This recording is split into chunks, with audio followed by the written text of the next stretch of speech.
Hey everybody, welcome back. It's Patty with Politically Pomp. In the last episode, I talked about how democracies don't usually collapse all at once. They erode, they thin, and they're reframed. Today I want to slow down and define something that gets used a lot, especially right now, but is rarely explained. The phrase, constitutional crisis. Because not every political conflict is a constitutional crisis, and not every controversial decision qualifies. So what do we actually mean when we use that term? In constitutional scholarship, there's an important distinction between constitutional strain and a crisis. A strain looks like intense political conflict, erosion of norms, aggressive use of legal authority, partisan battles over power. Democracies can survive strain. Strain is uncomfortable, it's destabilizing, it can be deeply damaging, but it does not automatically mean the system has broken. A crisis, though, is different.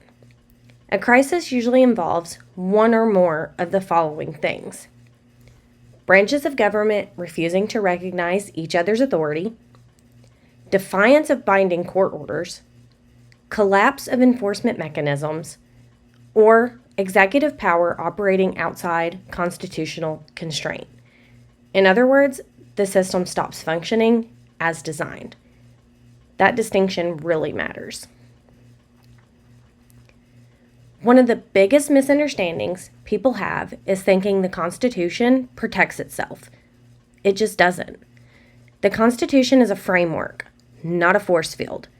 It depends on courts issuing rulings, institutions enforcing them, branches respecting limits, oversight being followed to function, or allowed to function anyway, and citizens expecting accountability. Rights only exist if they are respected and enforced. Without those guardrails, even the most beautifully written laws become symbolic. Historically, constitutional breakdown rarely begins with tanks in the streets, as I've said before. It begins quietly, with ignored rulings, with weakened oversight, with emergencies that become normalized, with dissent reframed as threat, with power justified as necessary. Institutions often remain standing. Our courts still exist, agencies still operate, elections even still occur, but their purpose changes. The appearance of democracy survives, while its substance slowly drains away. That's why these moments are often so difficult to recognize in real time. There's rarely a single dramatic turning point. Instead, there's just an accumulation, small precedents, selective enforcement, shrinking accountability, and then erosion. So when people ask whether we're in a constitutional crisis, what they're really asking is, are the checks still functioning? Are rules being respected? Is power still being constrained? Or are those mechanisms being gradually neutralized? This isn't about party. It's about process. Democracy doesn't fail when people disagree. It fails when disagreement is replaced by unilateral power. You don't wait until collapse to pay attention. You pay attention when strain begins hardening into precedent. So, are we in a constitutional crisis right now? Most scholars would say we are still in a period of serious constitutional strain.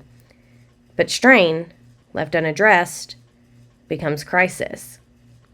That's why this series exists, not to declare collapse, not to stoke panic, but to understand warning signs while there's still time to respond.